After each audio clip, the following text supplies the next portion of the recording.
C'est génial d'être le héros, c'est pas un problème, je ne dis pas du tout. Ce qui devient emmerdant, c'est quand inconsciemment on recherche cette posture, ou victime ou héros. Parce que vous vous rendez compte le spectre des postures possibles, et quand inconsciemment on est attiré, sans se rendre compte bien sûr, par l'une ou l'autre, ça veut dire qu'on va orienter notre manière de vivre, de penser, de fonctionner, on va orienter toutes nos motivations intérieures vers ça. Et ça laisse quelle place pour se rencontrer soi, de manière toute simple, de manière honnête, sincère, avec le fameux sans blâme ni justification que j'ai évoqué dans une autre vidéo. Ça fait encore partie des limitations. Et pourtant, il y a des branches de développement personnel qui nous poussent à être des héros. L'idée d'accepter qu'on est à la fois extraordinaire et à la fois complètement nul et tout petit, ça remet une belle humilité bien tranquille.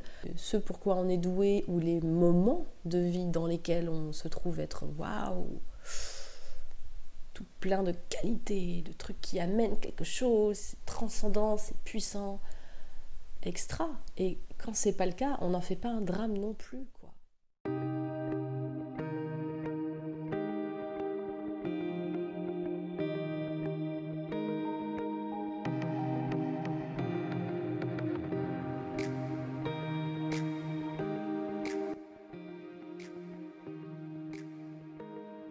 Vous le connaissez, ce triangle, le fameux triangle, la triangulaire, bourreau, victime, sauveur. En fait, le truc que je voulais partager ce matin, c'est que ce qui m'est venu, ce que je partage vraiment à l'instinct, c'est que une des raisons qui nous empêche en fait de pouvoir mettre en place dans nos vies ce qui nous fait vibrer vraiment de l'intérieur, c'est qu'on adore rester là-dedans. On adore passer par là, mais quand je dis on adore, c'est un peu provocateur, mais c'est qu'en fait on est habitué. C'est nos habitudes, c'est notre manière de fonctionner. On a appris ça inconsciemment, et on a été enseigné à ça par des gens qui sont même pas conscients eux-mêmes qu'ils en sont, c'est le cas de le dire, victimes. Et en soi, en fait, c'est pas un véritable problème, hein. On fait avec, on arrive à vivre quand même. Ce qui est ennuyeux, en fait, c'est quand on a capté qu'il y avait autre chose. Quand on a commencé en fait à cheminer, notamment avec l'énéagramme, c'est une possibilité qu'on chemine avec l'énéagramme, ce qui devient vraiment ennuyeux, c'est que quand ça commence à nous peser à l'intérieur. C'est-à-dire que ce truc qui se met en place régulièrement, quand on commence à ressentir qu'il vient emmerder notre vie, peser, il n'y a pas d'autre mot, ça vient peser, j'aurai peut-être un autre mot tout à l'heure si j'en trouve un. Et qu'est-ce qui nous pousse à rester dans ce triangle-là, dans cette optique-là? J'ai pensé à ça en écoutant une vidéo de Franck Lobvet, plusieurs vidéos de Franck Lobvet, où il revient régulièrement là-dessus.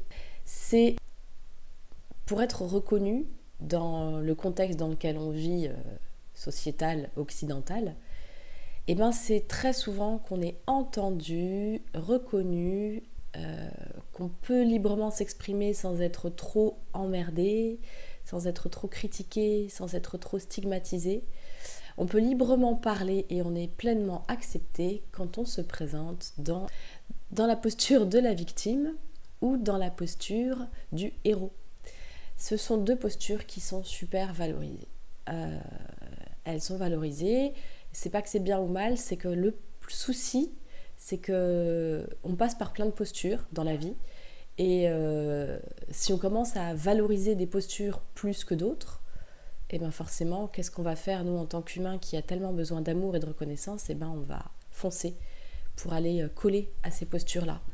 Et c'est une des choses, selon moi, qui nous empêche d'aller travailler sur soi. C'est un mot qui ne me dérange pas, parce que moi, quand j'emploie ce mot, il me ramène qu'à des belles choses de mon cheminement. Il me ramène qu'à du positif, qu'à des choses dont je suis vraiment heureuse et fière, et surtout plus en paix. Je me sens plus en paix du fait d'avoir travaillé sur moi. Donc du coup, ce mot-là ne me gêne pas. Mais je sais que c'est un mot qui peut être gênant pour certains, et je sais qu'il y en a qui sont assez clairs sur le sujet, c'est un mot à ne pas employer énergétiquement, il n'est pas bon. Chacun fait comme il veut. Moi, il ne me gêne pas. En tout cas, l'idée, c'est vraiment que si on veut aller à la rencontre de soi, parce que pour moi, en fait, on ne peut pas travailler sur soi si on ne va pas à la rencontre de soi. Je veux dire, on peut faire tous les soins, on peut aller voir tous les thérapeutes, on peut faire tous les stages, si on n'est pas vraiment pleinement présent, c'est-à-dire qu'on ne donne pas de ce qu'on est vraiment, qu'on se mouille pas, entre guillemets, et ben là, non, pour moi, c'est pas... Pour moi, ça s'appelle pas se rencontrer. Ça s'appelle trouver des outils, se rassurer, se soulager, et il n'y a aucun mal à ça. C'est juste que l'idée, c'est d'en être conscient, que c'est ce qu'on fait. Voilà, donc posture du héros et posture de la victime, très valorisée. De ce fait, eh bien, on va inconsciemment essayer d'y coller. Et donc, on va s'accrocher aux mécanismes qui nous font aller là-dedans. Or, c'est certainement pas la victimisation qui va nous aider à nous responsabiliser, à prendre en main l'idée qu'on est créateur en fait de nos vies. On n'est pas créateur du contexte dans lequel on vit. On n'est pas créateur de la réaction des autres. On n'est pas créateur de tout ça, ça c'est clair. Mais par contre, on est créateur d'un état d'esprit. Notre état d'esprit va créer forcément, va amener à nous des choses ou d'autres. Et c'est pas en termes de la substance des choses, c'est en termes de comment on va le vivre. On a vraiment en fait une grande responsabilité sur la manière dont on vit les choses. Et c'est souvent qu'on dit oui mais moi je peux pas ci, je peux pas ça, même moi hein, je me fais régulièrement la remarque que j'ai beaucoup été dans cet état d'esprit étant jeune et jeune adulte et même encore là maintenant que je suis vieille, maintenant que je suis plus avancée en âge. Et en fait, si j'ai déjà un état d'esprit très figé, rigide et sérieux, H24, ça va pas m'aider du tout. Parce que pour moi, je vois de plus en plus maintenant la vie comme un jeu. Et donc pour jouer, bah, il faut avoir un esprit un peu joueur. Si on a un esprit très figé, rigide, le jeu il va vite tourner au cauchemar. Parce que là, pour le coup, les défis de la vie, ça va être compliqué de les aborder si on est complètement bloqué. Non, c'est ce que j'ai fait pendant un temps et c'est horrible en fait, on souffre beaucoup, surtout quand on voit les autres s'amuser autour, quoi. Quand je dis s'amuser, c'est prendre moins au sérieux. Je provoque un peu volontairement. Mais voilà, et cette posture de victime ou héros, elle nous enferme. Et le héros aussi nous enferme. On pourrait dire le héros quand même c'est sympa, non ?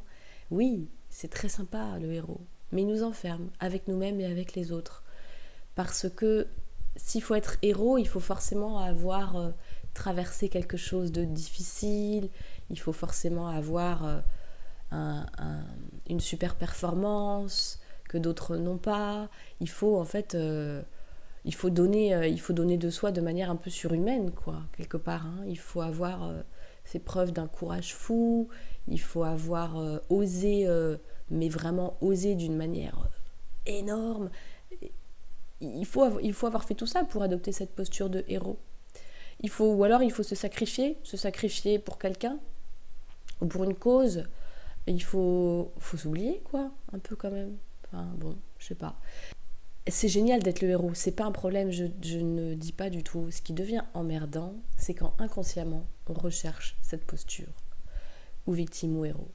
Parce que vous vous rendez compte le spectre des postures possibles et quand inconsciemment on est attiré, sans s'en rendre compte bien sûr, par l'une ou l'autre, ça veut dire qu'on va orienter notre manière de vivre, de penser, de fonctionner, on va orienter toutes nos motivations intérieures vers ça.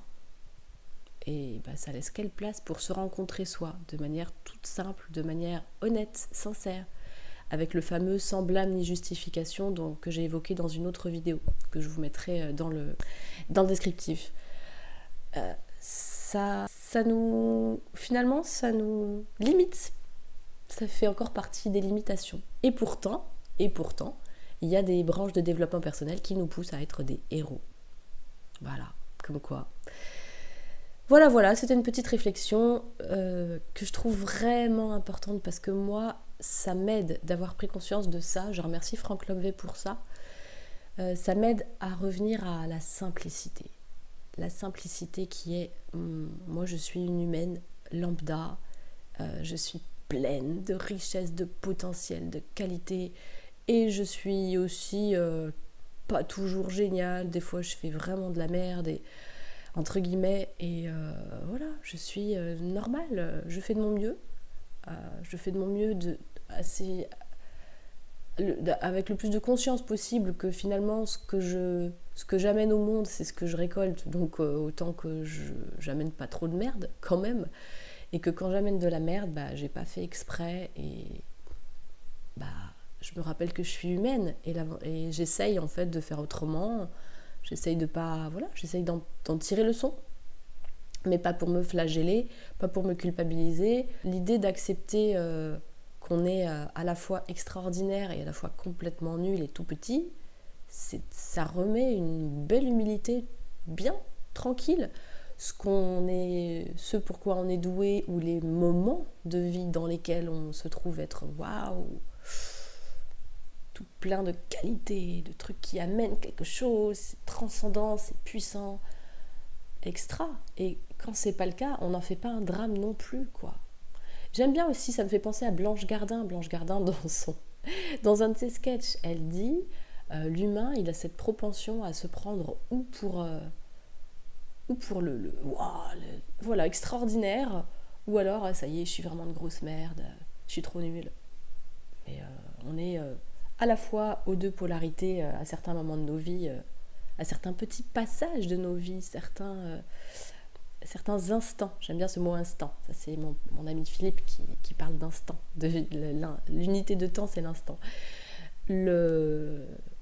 À certains instants de nos vies, on est aux extrémités de ce pendule, de cette polarité. La plupart du temps, on est tout simplement au milieu et on est aussi entre les deux. Et c'est ça, être humain. Voilà, quoi, c'est ok.